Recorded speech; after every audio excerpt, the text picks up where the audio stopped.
ಈ ಬಳೆಗಳು ಏನು ಮಾಡೋದು ಅಂತ ಪಿಳಿ ನೋಡ್ತಾ ಇದ್ದಾವೆ. ಹಾಗಂತ ನೀವು ತಪ್ಪಿಸ್ಕೊಳ್ಳೋ ಹಾಗಿಲ್ಲ ಸರ್. ಟಾಸ್ಕ್ ಇನ್ನು ಓಪನ್ ಆಗೇ ಇದೆ, ನೀವು ಕಂಪ್ಲೀಟ್ ಮಾಡಲೇಬೇಕು. ತಪ್ಪಿಸ್ಕೊಳ್ಳೋ ಮಾತೇ ಇಲ್ಲ.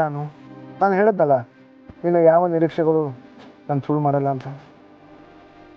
I trust you sir. I love you.